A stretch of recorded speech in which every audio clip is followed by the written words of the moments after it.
Καλησπέρα σας κυρίες και κύριοι, καλησπέρα σε όλους. Καλώς ήρθατε στην εκπομπή Οικοσύν με την Αθήνα Πανδώρα. Απόψε έχουμε ένα πολύ εκλεκτό καλεσμένο, τον κύριο Νίκο Μπάμπαλο, υποψήφιο δήμαρχο Ηρακλείου. Καλησπέρα σας κύριε Μπάμπαλε, καλώς ήρθατε. Καλησπέρα, ευχαριστώ πολύ κύριε Πανδώρα για την πρόσκληση. Ευχαριστώ πολύ που μου δίνετε την ευκαιρία να επικοινωνήσω με τους συμπολίτες μου, με τους συνδημότες μου, με τους ανθρώπους του Δήμου Ηρακλείου Αττικής. Και πολύ σημαντικό, εν ώψη εκλογών υπάρχει αυτή η επικοινωνία. Είναι πολύ σημαντική η επικοινωνία. Κύριε Μπάμπαλε, κάνοντας μία γρήγορη έρευνα για εσάς, ανακάλυψα ότι έχετε μία διαδρομή 25 περίπου χρόνων στα δημοτικά δρόμενα του Δήμου Ηρακλείου. Το 1990 συμμετέχετε για πρώτη φορά στις δημοτικές εκλογές και εκλέγεστε δημοτικός σύμβουλος. Επανεκλέγεστε το 1994 και από τότε οι πολίτες του Ηρακλείου σας τιμούν διαρκώς με την ψήφο τους, εκλέγοντάς σας ως τον πρώτο δημοτικό σύμβουλο. Το 2004 ιδρύσατε την ανεξάρτητη παράταξη Ηράκλειο Ανθρώπινη Πόλη, διεκδικώντας να καλύψετε ορθολογικά το οργανωτικό κενό σε θέματα κοινωνικά και πολιτικά που οι απερχόμενες δυνάμεις δεν μπορούσαν να αντιμετωπίσουν. Έκτοτε από τη θέση της αντιπολίτευσης ασκώντας επικοδομητική και ουσιαστική αντιπολίτευση, χαίρετε της συνεχούς αυξανόμενης εκτίμησης και της προτίμησης των δημοτών σας, όπου μαζί με τους δημοτικούς συμβούλους και συνεργάτες συμμετέχετε και αγωνίζεστε ενεργά για την επίλυση προβλημάτων των πολιτών, αλλά βεβαίως και του Δήμου. Στις εκλογές του 2010 η παράταξή σας έχασε για πολύ λίγο όμως την δυνατότητα να μπει στο δεύτερο γύρο και να διεκδικήσει επί ίσης όρης το δημαρχιακό θόκο. Έγκριτος μαχόμενος νομικός, μέλος του Δικηγορικού Συλλόγου Αθηνών από το 1985, έκτοτε ασκείτε το επάγγελμα του δικηγόρου, είστε παντρεμένος και έχετε 2 παιδιά, φοιτητές της Νομικής Αθηνών. Σας καλωσορίζουμε λοιπόν κύριε Μπάμπαλε και βεβαίως να μπούμε κατευθείαν στο θέμα μας και στις ερωτήσεις που είναι αρκετές. Να σας ευχαριστήσω καταρχήν για τον πρόλογο αυτό. Πράγματι μέσα σε πολύ λίγες σειρές απεικονίσατε μια διαδρομή ζωής, οικογενειακή, επαγγελματική, την ενασχόληση μου με τα κοινά, γιατί πρέπει να σας πω ότι η θέση και αρχή μου είναι ότι η ενασχόληση με τα κοινά είναι ένα σπουδαίο πράγμα και αυτή η επιλογή προφανώς έχει καθορίσει τη στάση την ίδια μου τη ζωή απέναντι στα πράγματα. Πάρα πολύ ωραία. Γιατί η παράταξη Ηράκλειο Ανθρώπινη Πόλη είναι ανεξάρτητη. Από όσο γνωρίζω, οι περισσότερες παρατάξεις στο Ηράκλειο λένε ότι είναι ανεξάρτητες. Κύριε Μπάμπαλε. Θέλω να σας πω, προφανώς θα έλεγα έτσι, απλά είναι της μόδας πια τον τελευταίο καιρό, εντός εισαγωγικών, ότι οι παρατάξεις είναι ανεξάρτητες. Κοιτάξτε, το 2004 όταν με μια ομάδα ανθρώπων συνδημοτών αποφασίσαμε να δημιουργήσουμε κάτι καινούριο στην πόλη, να σηματοδοτήσουμε μια διαφορετική πορεία, επιλέξαμε η παράταξη την οποία θα δημιουργήσαμε και υπάρχει σήμερα και δραστηριοποιείται στην πόλη να είναι ανεξάρτητη. Το κάναμε αυτό για πολλούς λόγους, γιατί η πρώτη επιλογή μας ήταν το Ηράκλειο. Επιλέξαμε λοιπόν η αναφορά να είναι το Ηράκλειο απέναντι στις επιλογές άλλων προσώπων τότε που ασχολούνται με τα κοινά, όπου η πρώτη επιλογή τους ήταν τα κόμματα. Εμείς λοιπόν σήμερα δεν έχουμε ούτε κρυφή ούτε φανερή στήριξη από κανένα κόμμα. Και μάλιστα το 2004, τότε που το να ήταν κάποιος ανεξάρτητος και να μπαινε απέναντι στα κόμματα, ξέρετε, ήταν πολύ δύσκολο. Μας είχαν κατηγορήσει ως αντάρτες, ως προδότες, ως ανθρώπους οι οποίοι ήμασταν αγνώμονες απέναντι στα κόμματα. Εμείς τότε επιλέξαμε να πάμε απέναντι στα κόμματα, αλλά κοντά στην κοινωνία και δίπλα στους πολίτες μας. Και νομίζω ότι αυτό όχι απλά μας δικαίωσε, αυτό όχι απλά μας έδωσε την δυνατότητα να είμαστε κοντά στους πολίτες μας, αλλά θεωρώ ότι η επιβράβευση των πολιτών καθημερινά, χρόνο με τον χρόνο, ήταν τέτοια που δικαίωσε την επιλογή αυτή. Και θέλω να πω ότι όσοι σήμερα εμφανίζονται με το κάλυμα ή το πρόσχημα του ανεξάρτητου, νομίζω ότι το κάνουν αποκλειστικά και μόνο για λόγους ιδιωτελείς, ακριβώς για να μπορέσουν να αποπροσανατολίσουν την κοινή γνώμη. Πιστεύω ότι αυτό δεν θα το καταφέρουν, γιατί ο κόσμος έχει και κρίση και μνήμη. Η ανιδιοτέλεια είναι το πιο σημαντικό πράγμα στην πολιτική ούτως ή άλλως, κύριε Μπάμπαλη. Νομίζω ότι πρέπει να μας χαρακτηρίζει, γιατί βλέπετε τελικά που φτάσαμε. Έτσι, αυτή τη διαδρομή σήμερα, όπου όλοι βάλουν αντίον όλων, όπου οι πολίτες απαξιώνουν την ίδια την πολιτική και τους πολιτικούς και προσεγγίζουν τα πράγματα όσο ασχολούνται με τα κοινά με την παραδοχή ότι όλοι οι ίδιοι είναι, πρέπει να ξέρετε ότι γι' αυτό δεν ευθύνεται ο απλός πολίτης, ο κόσμος, αλλά ευθύνονται όσοι ασχολούνται, ευθυνόμαστε όσοι ασχολούμαστε με τα κοινά. Πρωτίστως βεβαίως αυτοί που χαρακτηρίζονται ως πολιτικοί, ενώ με μικρογιώτα στην κεντρική πολιτική σκηνή. Βέβαια. Αν εκλεγείτε, ποιες θα είναι οι προτεραιότητές σας για το Ηράκλειο, κύριε Μπάμπαλη? Θα πω πολύ συνοπτικά 3 είναι οι προτεραιότητες. Πρώτον, να αναδιοργανώσουμε και να ξαναφτιάξουμε το Δήμο από την αρχή. Να δημιουργήσουμε δηλαδή εκείνες τις υπηρεσίες στο Δήμο που θα είναι δίπλα στον πολίτη, θα εργάζονται για τον πολίτη, θα είναι αποτελεσματικές και παραγωγικές, σε ένα πλαίσιο αξιοπρέπειας και ασφάλειας των εργαζομένων. Ξέρετε, ένας Δήμος, μια δημοτική αρχή δεν μπορεί να είναι αποτελεσματική αν δεν έχει κοντά τους εργαζόμενους. Άρα λοιπόν να αξιοποιούμε το ανθρώπινο δυναμικό του Δήμου, αναδιατάσσουμε δυνάμεις και φτιάχνουμε ένα Δήμο αξιόπιστο, έτσι ώστε πραγματικά να πάμε στο δεύτερο βήμα, να δοθεί δηλαδή η μάχη της καθημερινότητας. Αυτή είναι η δεύτερη βασική προτεραιότητα.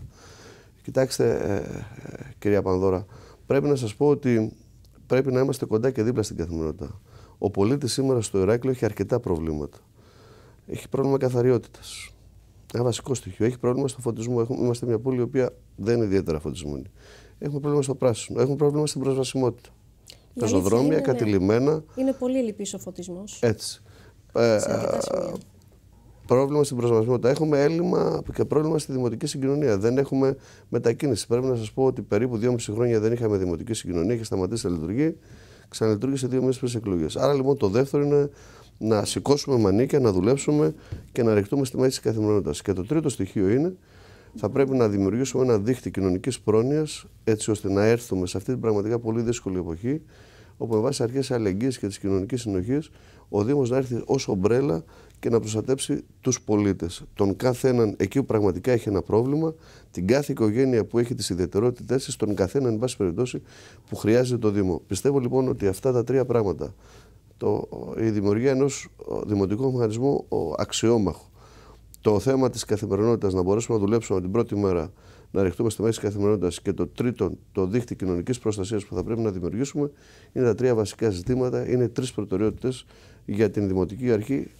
Αν εμείς είμαστε, αν ο κόσμος επιλέξει στις 18 Μαΐου να είμαστε εμείς η επόμενη Δημοτική Αρχή. Από την 1η Σεπτεμβρίου λοιπόν ριχνόμαστε μάχη για τη δουλειά. Βέβαια. Για δουλειά.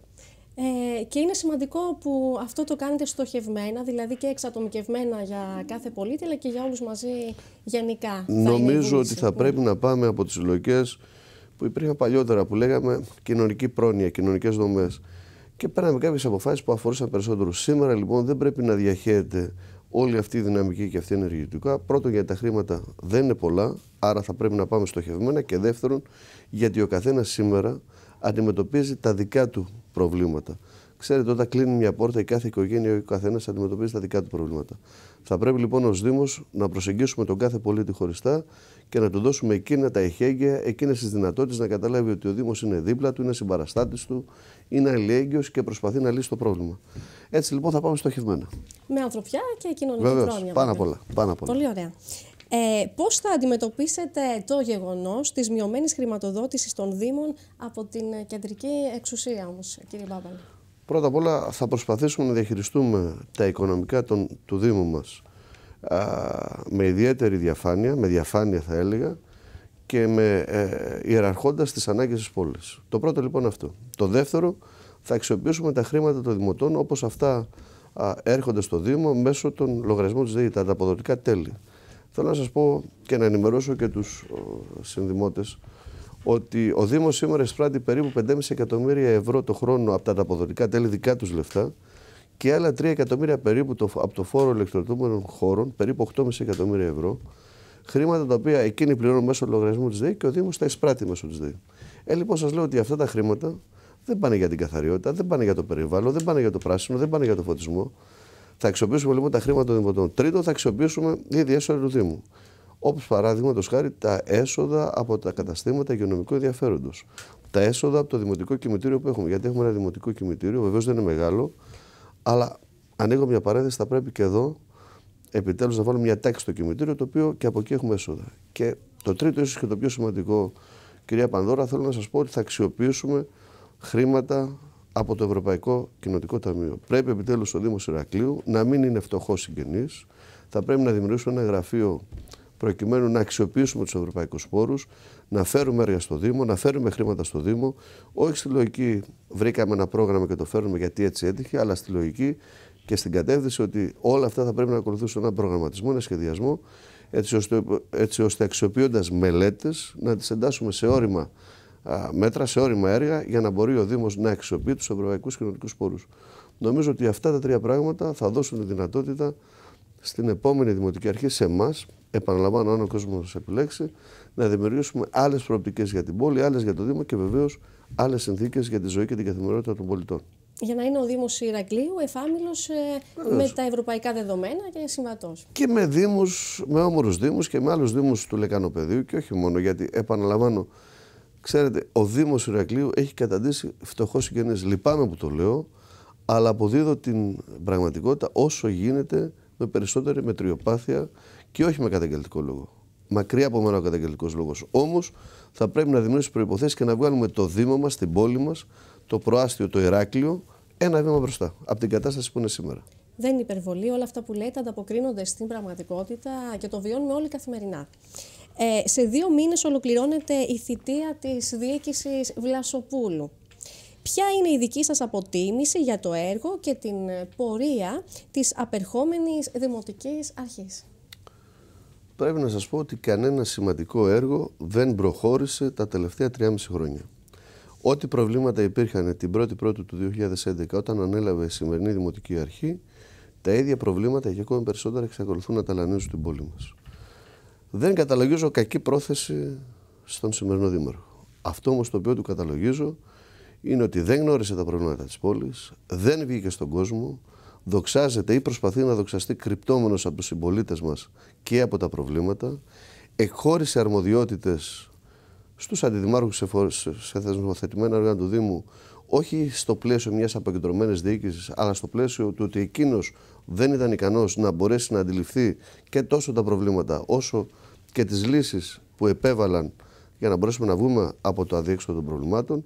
Θα έλεγα λοιπόν ότι και αν ακόμη προσπάθησε, δυστυχώς δεν κατάφερε να δημιουργήσει εκείνες τις προϋποθέσεις για να λύσει προβλήματα της πόλης.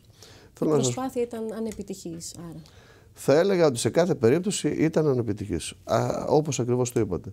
Επαναλαμβάνω, δεν καταλογίζω καμία κακή πρόθεση στο σημερινό Δήμαρχο και αν θέλετε και τους άλλους υποψηφίους δημάρχους, τους αντιμετωπίζω με την αίσθηση ότι και εκείνοι θέλουν να προσφέρουν στην πόλη. Το θέμα είναι πόσο ικανός είναι κάποιος, πόσο γνωρίζει τα προβλήματα, τι σχέδιο έχει για την πόλη, τι προτεραιότητες βάζει. Εκεί λοιπόν θα πρέπει να κριθούμε. Πιστεύω λοιπόν ότι ο σημερινός Δήμαρχος, για να κλείσω την απάντησή μου στην ερώτησή σας, ακόμη και αν προσπάθησε, δεν κατάφερε να δημιουργήσει τις προϋποθέσεις και να βγάλει το Ηράκλειο ένα βήμα μπροστά. Πιστεύω ότι απέτυχε και θεωρώ ότι ένας δήμαρχος θα πρέπει να δίνει τη μάχη της καθημερινότητας στο πεζοδρόμιο, ένας δήμαρχος θα πρέπει να δίνει τη μάχη στο πρόβλημα και στη γειτονιά, ότι ένας δήμαρχος θα πρέπει να διεκδικεί για την πόλη του λύσεις στα προβλήματα, είτε είναι τα θεσμοθετημένα έργα της αυτοδιοίκησης, όπως η περιφερειακή αυτοδιοίκηση, όπως είναι τα υπουργεία, όπως είναι φορείς. Και εν πάση περιπτώσει, σας λέω και πάλι, δεν μπορώ να καταλάβω γιατί άλλοι δήμοι να μην τους αναφέρω, γιατί είμαστε προεκλογική περίοδο, να μην φανεί ότι ευνοώ και κάποιον δήμαρχο. Δεν μπορώ να καταλάβω πώς κάποιοι δήμοι παίρνουν χρήματα για να κάνουν κλειστά κολυμβητήρια, για να κάνουν αναπλάσεις κέντρων πόλης, για να κάνουν βρεφονιπιακούς σταθμούς και ο Δήμος Ηρακλείου δεν μπορεί να πάρει ένα ευρώ. Πιστεύω ότι η διοίκηση Βλασόπουλου θα καταγραφεί ως μια αποτυχημένη διοίκηση και έρχεται στην σειρά προηγούμενων δημοτικών αρχών, οι οποίες και αυτές δεν κατάφεραν να δημιουργήσουν καλύτερες προϋποθέσεις για την πόλη μας. Πολύ ωραία, μάλιστα. Βεβαίως έχετε δίκιο, κρίνεται, όχι ο Δήμαρχος κρίνεται μόνο από το αποτέλεσμα και όχι από την πρόθεση, ούτε από την καλή διάθεση. Ακριβώς. Είναι σημαντικό αυτό. Ξέρετε, λένε, ένας Δήμαρχος ξεκινά με τις καλύτερες προϋποθέσεις τις περισσότερες φορές. Όταν όμως έρχεται η ώρα να κριθεί, τότε λοιπόν θα πρέπει να κριθεί εκ του αποτελέσματος και όχι από τις προθέσεις. Εξάλλου, είναι ένα... Πώς να το πω, ότι ο κάθε δήμαρχος κουβαλάει το έργο του. Από αυτό κρίνεται. Ένας υποψήφιος δήμαρχος κρίνεται από τη στάση ζωής, από αυτά τα οποία λέει, από αυτά τα οποία, εν πάση περιπτώσει, δείχνει ότι πιστεύει ή πιστεύει, ενώ ένας δήμαρχος κρίνεται και από το έργο του. Πιστεύω λοιπόν ότι ο κ. Βλασόπουλος απέτυχε. Μάλιστα. Σε πρόσφατη ανακοίνωσή σας υπογραμμίζεται πως η παράταξη θα επιβάλλει ένα νέο ύφος και ήθος στην αυτοδιοίκηση. Τι ακριβώς εννοείτε, κύριε Μπάμπαλε? Θα σας πω το εξής. Οφείλουμε να αντιμετωπίζουμε το δημότη πρώτον με ειλικρίνεια.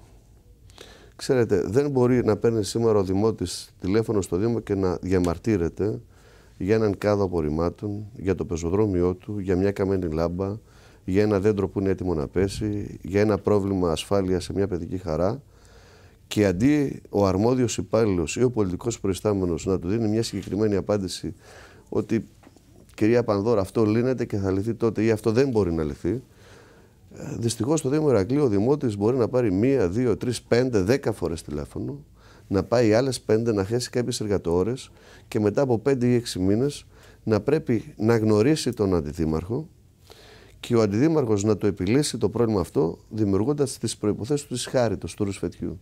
Ότι εγώ το έλυσα, σε μένα οφείλεις χάρη, σε μένα έχεις υποχρέωση. Αυτό λοιπόν θα το τελειώσουμε στο Δήμο Ηρακλείου. Θα λέμε λοιπόν αλήθεια στον κόσμο. Αυτό γίνεται και αυτό δεν γίνεται. Το ένα είναι αυτό. Το δεύτερο που πρέπει να δημιουργήσουμε τις προϋποθέσεις εκείνες είναι ότι δεν μπορούμε να αντιμετωπίσουμε τον κόσμο ως ηθαγενή. Τι εννοώ? Πριν από περίπου 1 μήνα ξεκίνησε στο Δήμο Ηρακλείου να ασφαλτοστρώνονται, να φρεζάρονται και να ασφαλτοστρώνονται οι δρόμοι και να φτιάχνονται πεζοδρόμια. Δεν μπορώ να καταλάβω αν χάλασαν οι δρόμοι τον τελευταίο μήνα ή οι δρόμοι ήταν χαλασμένοι και πριν από 1, 2, 3, 4 χρόνια. Γιατί τώρα το έργο και όχι πέρσι, και όχι πρόπερσι, όχι το 2011. Θα μου πει κάποιος, κύριε Πάπαλε, ξέρετε, σταματά ο Δήμος να λειτουργεί 1 μήνα πριν τις εκλογές? Το απαντώ ευθέως και αμέσως. Ο Δήμος δεν σταματά 1 μήνα πριν τις εκλογές να λειτουργεί, αλλά ο Δήμος συνεχίζει να λειτουργεί με ακόμη μεγαλύτερη ένταση αμέσως μετά τις εκλογές. Άρα λοιπόν το δεύτερο είναι ότι θα πάμε σε άλλες λογικές και όχι του παρελθόντος, έργα της τελευταίας στιγμής. Το τρίτο στοιχείο είναι ότι δεν μπορεί να κάνουμε έργα βιτρίνες ή, αν θέλετε, να δημιουργούμε εκείνες τις προϋποθέσεις όχι για έργα ουσίας, αλλά κυρίως για θεάματα. Τι σημαίνει αυτό? Δεν μπορούμε δηλαδή να ρίχνουμε το βάρος μας σε ορισμένες εκδηλώσεις 1 ή 2 φορές το χρόνο, όπου εκεί έχουν να κάνουν με το θέαμα και δεν έχουν να κάνουν με την ουσία. Πάμε λοιπόν σε διαφορετικές λογικές. Αν θέλουμε λοιπόν να είμαστε αξιόπιστοι, ειλικρινείς, δίπλα και κοντά στο δημότη, αλλάζουμε. Πρέπει να αλλάξουμε ρότα. Και εμείς, κυρία Πανδώρα, είμαστε αποφασισμένοι να αλλάξουμε ρότα. Και αυτό θα γίνει από την πρώτη μέρα. Είναι σημάδια, είναι πράγματα τα οποία πραγματικά ο κόσμος θα τα δει. Πολύ ωραία. Πιστεύετε ότι έχουν γίνει λάθος χειρισμοί από τις προηγούμενες διοικήσεις σε σχέση με το κτήμα Φίξ, κύριε Μπάμπαλε? Εδώ θίγεται ένα τεράστιο ζήτημα της πόλης.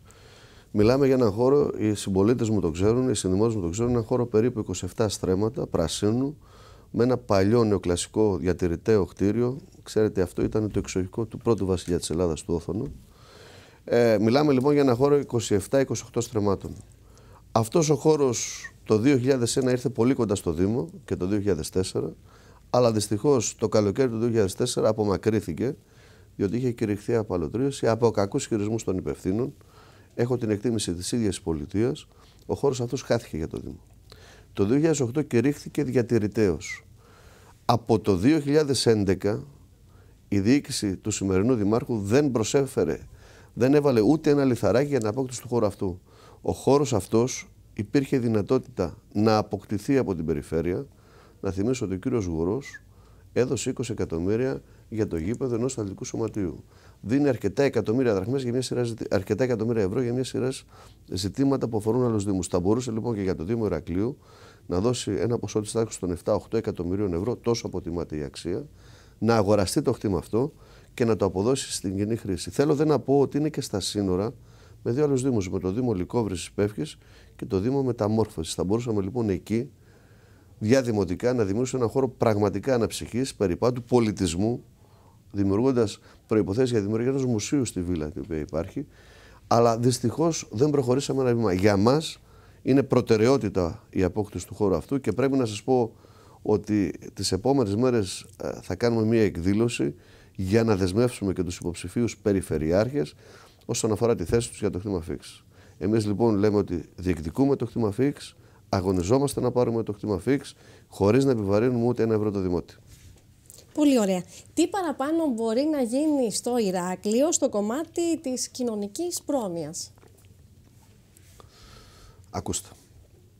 Θα ξεκινήσω από την επέκταση των βρεφονιπιακών σταθμών. Έχουμε την δυνατότητα να επεκτείνουμε τη λειτουργία των βρεφονιπιακών σταθμών, έτσι ώστε οι οικογένειες οι οποίες πραγματικά αγωνίζονται για την επιβίωση να βρουν μια δεύτερη δουλειά ή δουλεύουν οι γονείς από το πρωί μέχρι το βράδυ, να δημιουργήσουμε τις προϋποθέσεις για να μπορούμε να κρατάμε τα παιδιά τους περισσότερο χρονικό διάστημα. Το δεύτερο που πρέπει να κάνουμε είναι να προχωρήσουμε στη δημιουργία 2 νέων βρεφονιπιακών σταθμών.